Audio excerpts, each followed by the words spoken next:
Everyone, welcome to daily current affairs. चलो शुरू करते हैं आज का current affair. First question is, हाल ही में कहां पर 110वां अंतर्राष्ट्रीय श्रम सम्मेलन का आयोजन किया जा रहा है?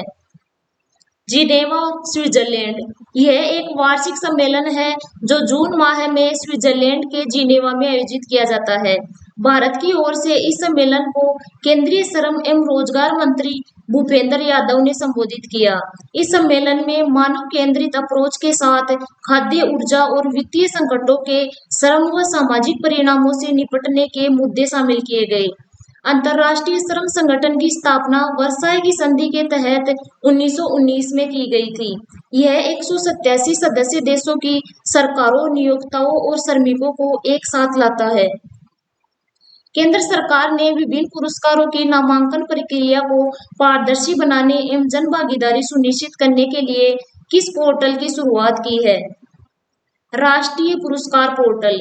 यह एक डिजिटल प्लेटफॉर्म के तहत भारत सरकार के विभिन्न मंत्रालयों, विभागों और एजेंसियों के सभी पुरस्कारों को एक साथ लाएगा।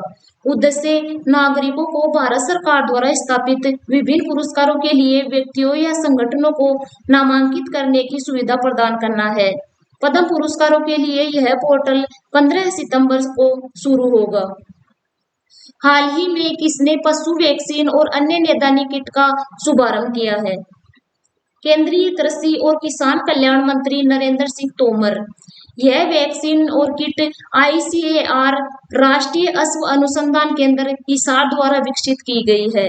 यह वैक्सीन एनकोवैक्स वैक्सीन ऑन इक्वाइन्स है, जो जानवरों के लिए एक निष्क्रिय SARS-CoV-2 डेल्टा वैक्सीन है। किट में CAN-CoV-2 एलिसा किट शामिल है। हाल ही में जारी 2021 में FDI के प्राप्तकर्ताओं में कौन सा देश शीर्ष पर रहा है? अमेरिका। अमेरिका $367 अरब FDI प्राप्त करने के साथ शीर्ष पर रहा है। चीन $181 अरब और हांगकांग $141 अरब FDI प्राप्त कर दूसरे व तीसरे स्थान पर रहे हैं। भारत में FDI प्रवाह 2021 में घटकर $45 अरब रहा है। यह report United Nations conference on trade and development द्वारा जारी की जाती है। हाल ही में लोकतंत्र के स्वर और द रिपब्लिकन एथिक का विमोचन किसने किया है? केंद्रीय शिक्षा मंत्री धर्मेंद्र प्रधान।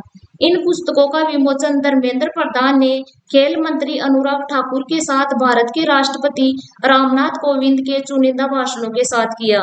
यह पुस्तक सार्वजनिक सेवा, नैतिकता, शिक्षा, हमारे युवाओं की आकांक्षाओं, समकालीन वैश्विक मुद्दों जैसे विभिन्न विषयों पर राष्ट्रपति के विचारों को दर्शाती है। हाल ही में किस राज्य के मुख्यमंत्री ने 44वें शतरंज ओलंपियाड के लोगो और शुभंकर का अनावरण किया है? तमिलनाडु।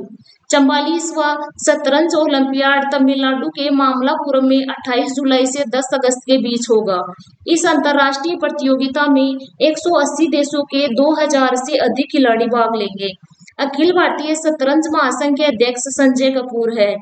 तमिलनाडु के मुख्यमंत्री MK स्टालिन है और राज्यपाल RN रवि है। हाल ही में किसे प्रसार भारती का अतिरिक्त प्रभार दिया गया है?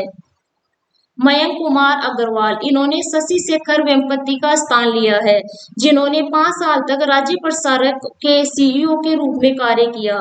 वर्तमान सूचना और प्रसारण मंत्री अनुराग ठाकुर है। हाल ही में किस भारतीय को अंतर्राष्ट्रीय मुद्रा कोष के एशिया प्रशांत क्षेत्र का निदेशक बनाया गया है? कृष्णा श्रीनिवासन। यह योजना आयोग के सलाहकार रह चुके हैं। अंतर्राष्ट्रीय मुद्रा कोष की स्थापना सन 1945 में हुई थी। मुख्यालय वाशिंगटन DC में है। अध्यक्ष क्रिस्टालिना जॉर्जीवा है और अंतर्राष्ट्रीय मुद्रा कोष के सदस्य देश 190 देश है। हाल ही में चर्चा में रहा दा विंची मिशन का संबंध किससे है? नासा से। यह मिशन 2029 में शुक्र ग्रह के लिए उड़ान भरेगा।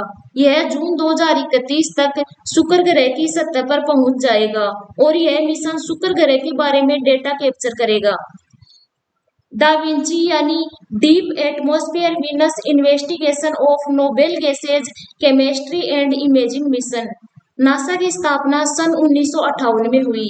मुख्यालय वाशिंगटन डीसी में है। नासा यानी national aeronautics and space administration. हाल ही में किस देश में डिजिटल इलेक्ट्रॉनिक्स के लिए दुनिया का पहला राइट टू रिपेयर कानून पारित किया है? न्यूयॉर्क। डिजिटल इलेक्ट्रॉनिक्स के निर्माणकर्ता के द्वारा उपकरण, पुर्जे, सॉफ्टवेयर स्वतंत्र मरम्मत करने वाले व्यक्तियों को उपलब्ध करवाए जाएंगे। आज की क्लास में इतना ही, मिलते हैं नेक्स्ट क्लास में। Thanks for watching.